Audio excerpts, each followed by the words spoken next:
Hi, everybody. Welcome to an episode of In the School Parking Lot. I'm your host, I'm Paul Everett. You can reach me at my email address, and I wish you would. It's BAND, the number 2, band together at Comcast.net. Also visit our website, which is conductingmylife.com.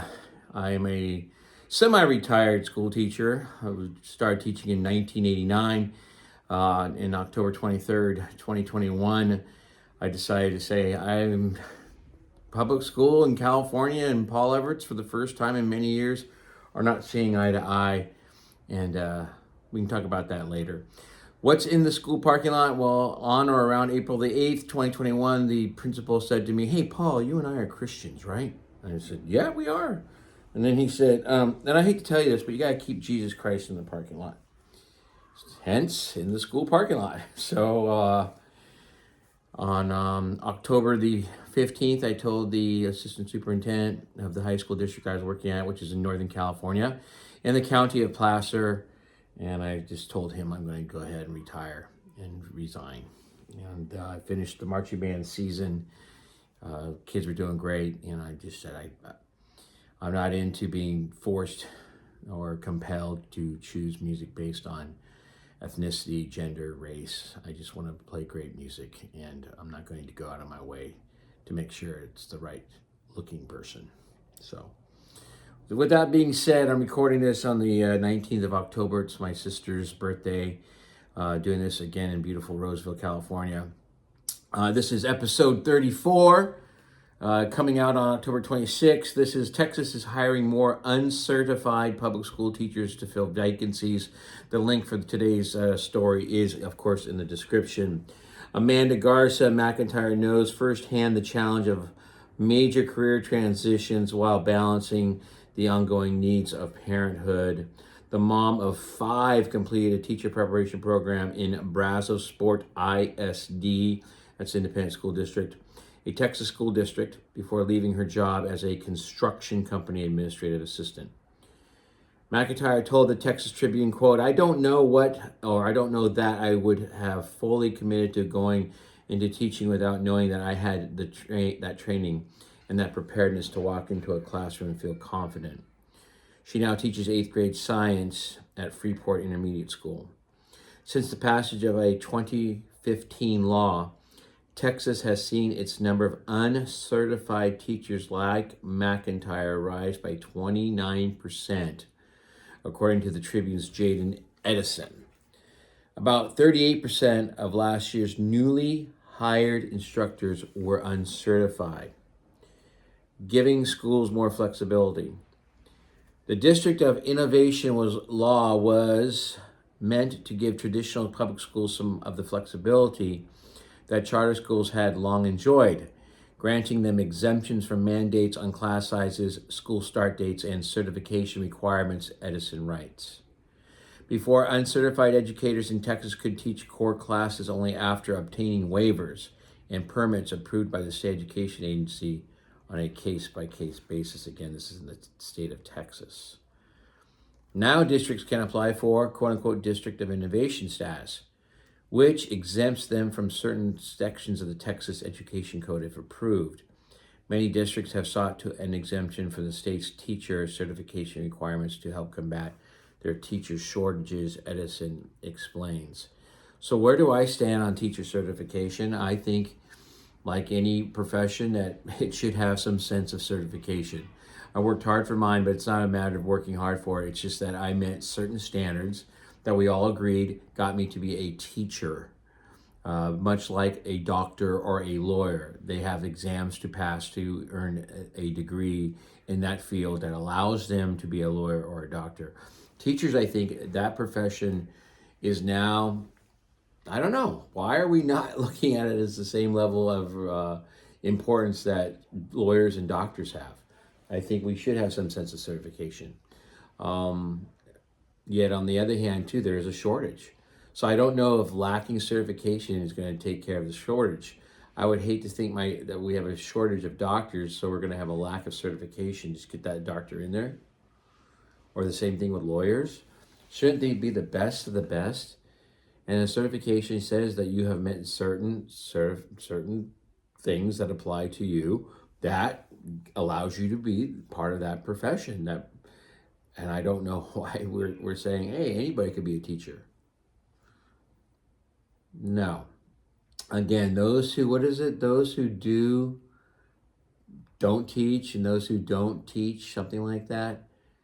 That's not what we want in the teacher profession. We want teachers who can do the job. Sure, I'm not the greatest tuba player. I'm a music teacher. I'm a percussionist by trade. I can teach tuba, but I'd like my students to play the tuba better than I play it. So again, I think there is certification needs for a teacher, as there are for any other profession, as I mentioned earlier, such as physician or a lawyer.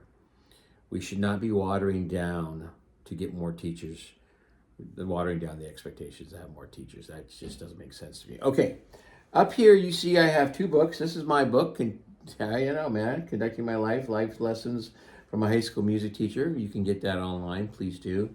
And then the book that we've been working out of for the last several weeks, which is Crimes of the Educators by Samuel Blumenfeld and Alex Newman. Just want to read a couple of sections from that. We're on chapter 29. It says, rebellion against Obamacare, not Obamacare, but Obamacare makes strange bedfellows.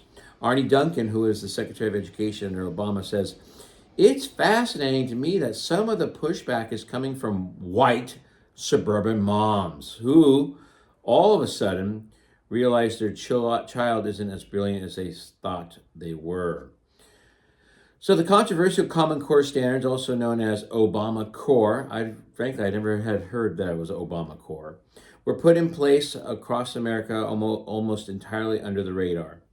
In all, some 45 state governments and the District of Columbia quietly accepted the Obama administration's race to the top bribes. That's what the author calls them, race to the top bribes. And no child left behind waivers in exchange for surrendering control over education. Once proponents of the scheme thought it was a done deal, news reports began to emerge with many essentially claiming that Common Core was, in fact, a done deal. Basically, irreversible. However, once the public began finding out and learning the details, an unprecedented backlash from activists across the political spectrum shocked the political establishment. In Texas, which never joined it to begin with, state lawmakers passed a bill with a vote of 142-2 in the State House of Representatives banning Common Core in the Lone Star State. Governor Rick Perry signed it into law in June 2013, which is now 11 years ago. Several states, meanwhile, had officially retreated from Common Core as early 2014. Indiana became the first to officially back out in March 2014. Oklahoma, South Carolina, and Louisiana soon followed. There was no state, liberal or conservative, where policymakers were not feeling the intensifying heat. Even in the United States Congress, lawmakers have also pursued various sheepish efforts to slam the brakes on the Obama administration's scheming, or at least pretended to be doing something to quiet down their base. Skipping some paragraphs. Among the many complaints against Common Core outlined by the GOP is the fact that the federally funded organizations responsible for developing the deeply controversial standards did so through a secretive process that was not subject to freedom of information laws. Also on the list of grievances were the scheme's federally funded testing regimes and the unprecedented federally funded data collection on children and their families, as well as sharing of massive amounts of personal student and teacher data. The centralization of education and the accompanying loss of choices is one of the most common themes found throughout the strongly worded RNC resolution. Skipping some pages because, again, I don't want to read this. I want you to buy the book. Please buy the book. Never have I found myself finding so much common ground with people who call themselves conservatives and libertarians. We all agreed public schools were going to be ruined by this. BAT's Badass Teacher Association, BAT Badass Teachers Association co-founder Dr. Mark Naison, Naison, A professor at Fordham University with experience in public education told me, Alex, the author. This really represents the worst fantasies of both the right and the left coming true.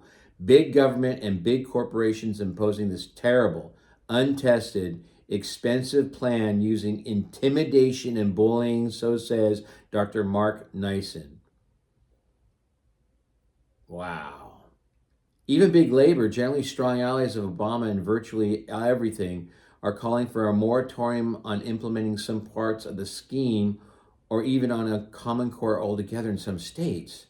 As this was being written, teachers' unions faced with an uprising among their members were beginning to jump off the Common Core bandwagon faster and faster, despite major risks to funding from Bill Gates and other proponents of standards nationalizations. The powerful Chicago Teachers Union officially announced its opposition in May 2014, slamming federal overreach, poor standards, damage to students, and more. What has happened 9 years later? Let's go to the end of the chapter because we are at the 11-minute mark. If there is any bright side to the whole battle over Common Core, it is that parents are becoming increasingly suspicious of both the educational establishment and the politicians that fund it with even larger amounts of taxpayer money. The anger and suspicion are already translating into more scrutiny of government education more broadly, and that is, without doubt, a very positive development for anyone who truly values educational freedom and true academic achievement. Please buy the book. Next week, the chapter is The Future of Education Freedom or Global Enslavement. Yikes. Okay, that's it for today. Hey, we do have a Venmo account. We'd love to have your support. Thank you so much.